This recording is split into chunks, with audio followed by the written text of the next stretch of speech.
The Knights Templar were not merely a military force. They were a complex system combining spirituality, discipline, and secret knowledge. Beneath their white mantles with red crosses lay a strict hierarchy, deep philosophy, and a unique way of life. Within the order, there was a clear division: knights, sergeants, chaplains, and brother servants.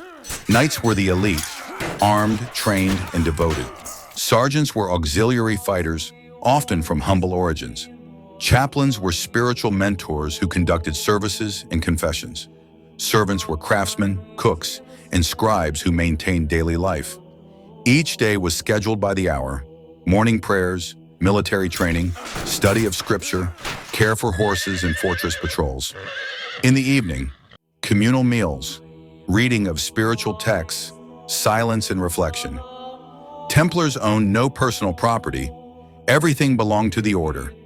Even clothing, weapons, and books were only temporarily assigned. This created a sense of brotherhood and equality. The order's symbolism was rich with meaning: the red cross, a sign of sacrifice and Christ's blood; the round seal with two knights on one horse, a reminder of poverty and unity; the white mantle, purity of soul and rejection of worldly desires. They built fortresses according to special principles, with a chapel at the center, hidden passages, and towers aligned with the sun. Some researchers believe the architecture reflected sacred geometry. In the order's manuscripts, one finds mysterious diagrams, star charts, and alchemical symbols. It's possible the Templars studied not only warfare, but ancient knowledge, from Kabbalah to Hermeticism. Their financial system was revolutionary. They accepted deposits, issued loans, and safeguarded valuables. A pilgrim could leave gold in Paris and retrieve it in Jerusalem, using a coded sign and seal. This became a prototype of the banking network. Templars corresponded in Latin, Arabic, and Greek. They communicated with Muslims, negotiated truces, and exchanged knowledge. Their diplomacy was subtle and pragmatic. Within the order, initiation rituals were practiced. A novice underwent trials, took an oath, and received a sword and mantle. The ceremony was secret, held at night, by candlelight, in the presence of senior brothers. Some chronicles mention special prayers spoken before battle. They did not ask for victory. They asked for strength to fulfill their duty, even if it led to death.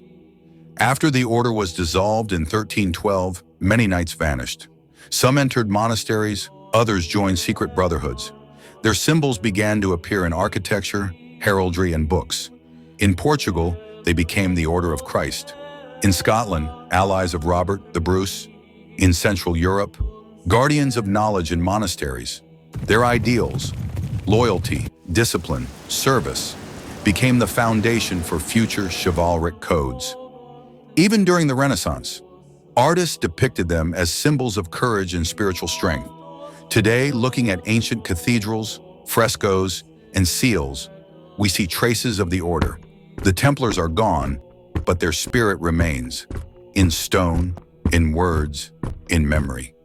And if you listen closely to the silence of old walls, you may hear a whisper: to serve, to preserve, never retreat.